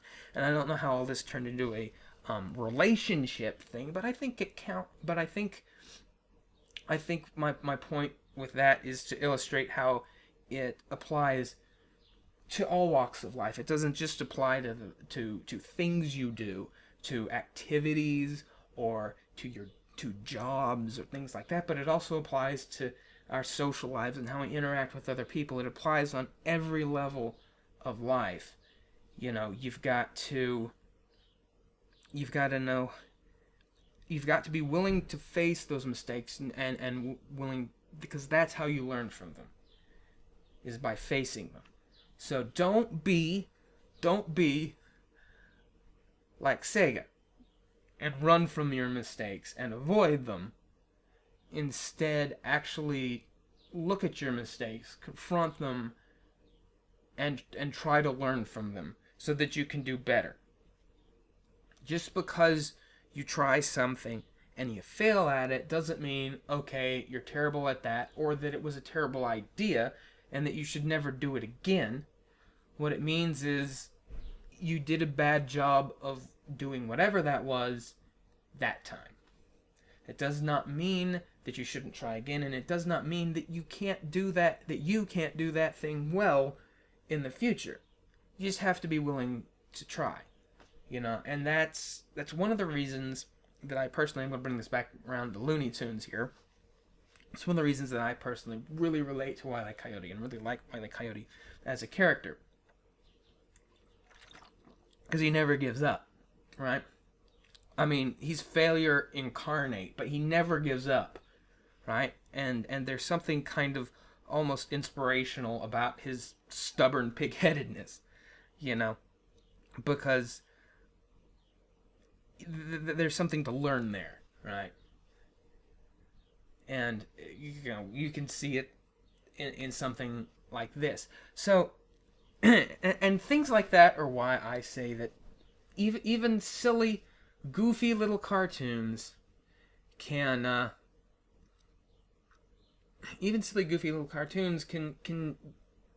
teach you something.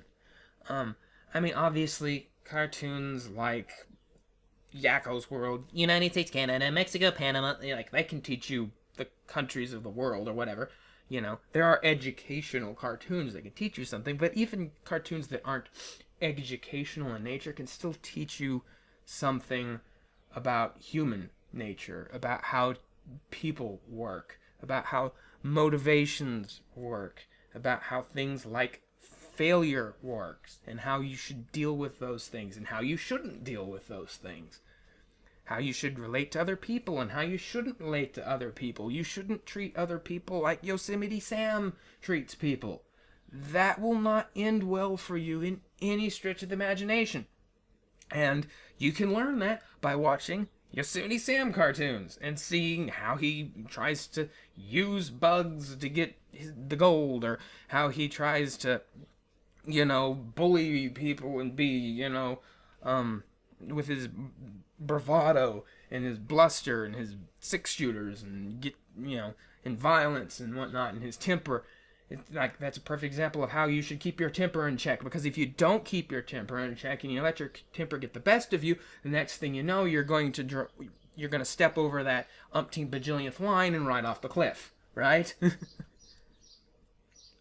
I mean, it's a silly cartoon and it's funny, but one of the reasons it's so funny is because there's a truth in it that we can all that we can all relate to, and furthermore that we can all learn from. There's more to it than just ha ha yuck yuck funny. There's the human condition is baked into it on such a level that it resonates with people. And that's why things like that stick and stand the test of time, where other things perhaps fall by the wayside, because it speaks to people on a very deep level. Wow, I got really deep and philosophical for a while there, didn't I? Bet you weren't expecting that on your Sonic the Hedgehog drawing video, huh? But there you are. There's your philosophical lesson for today. I tell you, I don't know why, but that just seems to happen on these things. I'll get off on some tangent, and next thing you know, I'm talking about like life lessons and philosophy and junk. I don't know. Call it the philosophy of a cartoonist. Because I'm weird like that. But yeah. Well, the good news is that I feel like, hey, look, Adobe Acrobat. That always pops up while I'm in the middle of something else. I'm like, I don't care about you. I'm not using Acrobat Reader. Why are you... Just why? But anyway. So, this was an interesting experiment. Me talking after the fact. We've gone some interesting places. Some of these places, mostly the Sonic-related ones, are places that I went in one form or another in the original commentary. Again, I was able to talk a lot more about the movie than I was prior, because I was not, I hadn't seen the movie before, but since I've seen it now, obviously I have thoughts and opinions on it. I was pleasantly surprised. It was better than I expected, and it sets up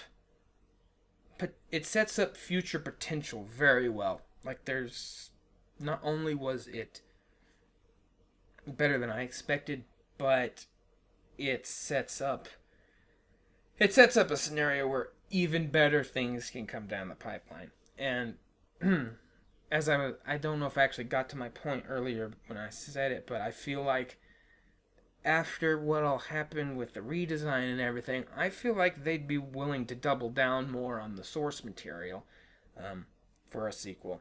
So I have a feeling that the sequel is going to feel a lot less derivative and a lot less like your generic cartoon character in the real world kind of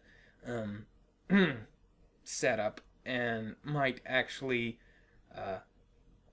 expand far further into something even more. And I think that's fantastic. I love to see something that I care about getting so much attention and affection. Well, I think I'm done with this. I've kind of sat on it for a while there, and it's just kind of, it looks done. I think that's how I finished. So there's your Sonic the Hedgehog. Next time, we'll be doing a different character. And,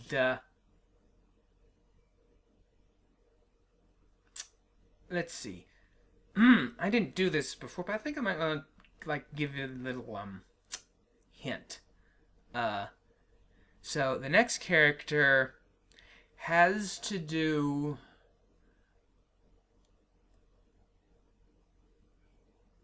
Let's say it this way. The next one is going to be my spin on a famous character.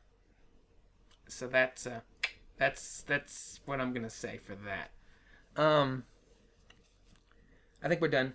I think it's just dead space there until I actually stop the video. So, thank you for watching to the end, if you've actually stuck it through. I feel sorry for all of the people that aren't really into Sonic, because a lot of this was probably like glaze your eyes over kind of stuff, but I also feel sorry for them because if Sonic's not your bag and you quit early, you missed that great philosophical introspective thing at the end. So, this is why you should watch these things to the end. So if you're still here, you're a trooper. You're one of the elite, and you got that little nugget of wisdom that the people who just bailed out and said see you bye missed out on. So that's nice. But anyway, so next time I'm gonna give you my spin on another famous character, and until then, do all of the things that YouTube likes you to do. There's algorithms and stuff. Apparently, if you hit the like button, it'll make other people see it. I don't know. The subscribe thing's gone screwy. There's something about bells now, and I don't know. I don't even use YouTube all that much. Usually I just use it as like a video hosting site, and then I like share it on other platforms, so whatever. But thanks for watching. Thanks for sticking it out.